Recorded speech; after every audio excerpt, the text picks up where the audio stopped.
Hospital workers are, of course, on the front line soldiers in this war against an invisible enemy. But some say they were sent into battle inadequately armed. And when some tried to bring in additional protection, they say retaliation followed. ABC's Diane Macedo has this report. In the battle against COVID-19, healthcare workers are on the front lines.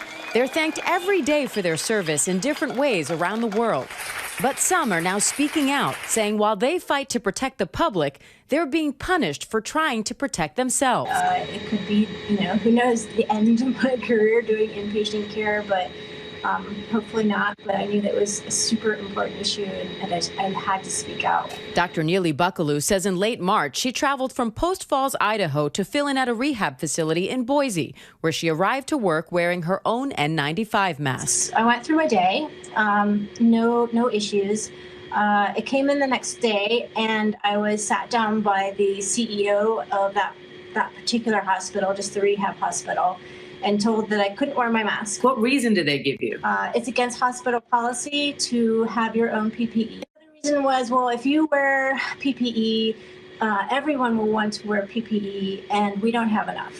So I wasn't satisfied with any of those answers, especially given the risk that I pose to the patients being a traveler. They told me that I wouldn't be able to return if I insisted on wearing my PPE. She says she refused to work without her N95 and was terminated. The hospital tells ABC News that Buckaloo refused to follow its policy barring outside masks, that they offered her a simple respiratory mask because the N95 wasn't, quote, medically indicated for her work in a rehab facility that screens out patients with COVID-19 symptoms, and that they have enough PPE for their needs.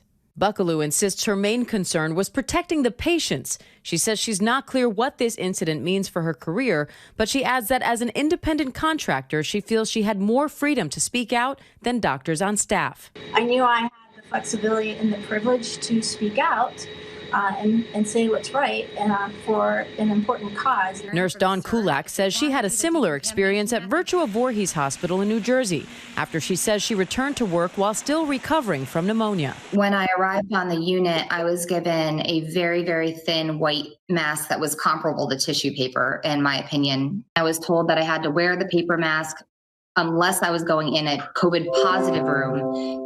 Instead, Kulak says she put on an N95 mask she'd brought from home and a pair of gloves from the hospital to use at her workstation. She says it wasn't long before a manager approached her telling her she could only wear gloves in patient rooms. The thing is, when she was asking me to take off my gloves, she was actively wearing gloves walking around the floor. So your superior was telling you to take off your gloves while she was wearing gloves herself? Yeah. Yep. Yes. And then she says, and the N95, you've got to come off. You're to wear the surgical mask we gave you. And I said, I don't understand why. I said, I'm just trying to protect myself. I said, and I'm getting over pneumonia. I mean, that shouldn't even be an issue. But I was told no. She says she eventually told her supervisor she'd promised her 10-year-old son she would not take her mask off. My supervisor told me after that statement, if that's the way you feel, I strongly suggest that you rethink your career. Go clock out, leave, go home. After her story made local news in early April, Kulak says the hospital changed its policy, allowing employees to bring their own masks. But she said it would not meet her request to provide all employees with N95 masks and still would not allow her to wear gloves at her workstation. I was told that my actions were putting Virtua employees at risk by my behavior. And I had an option to either resign or be terminated. Ultimately, she was terminated. Losing my job for standing up for what is right, that should never be a thing.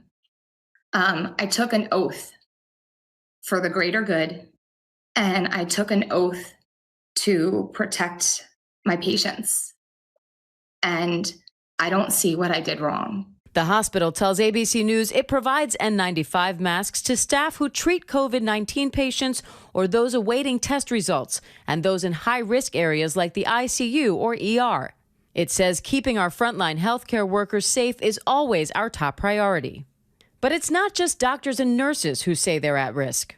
Illinois hospital security guard Marvell Moody says he was told on March 10th he couldn't wear any kind of mask at work, even after explaining his elderly mother he cares for has preconditions. I wore the mask to protect myself because the part of the hospital I work at, we're first contact with patients, and we have a lot of patients come in coughing that's sick and ill.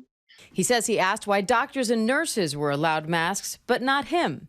My supervisor informed me that it causes hysteria in the hospital. Concerned for his mother, he stayed home unpaid, but says he tried to go back after the hospital changed its policy. I called to see if, they was going to put me on the schedule, but I never got a call back. You work for a company for 10 years, and for them to, tell you something like this, it's a little frustrating, a little hurt. Moody is now suing a lawsuit the hospital says it's reviewing, telling ABC News that it's committed to maintaining the safest environment possible for patients and staff. Our thanks to Diane for that. Hi, everyone. George Stephanopoulos here. Thanks for checking out the ABC News YouTube channel. If you'd like to get more videos, show highlights, and watch live event coverage, click on the right over here to subscribe to our channel. And don't forget to download the ABC News app for breaking news alerts. Thanks for watching.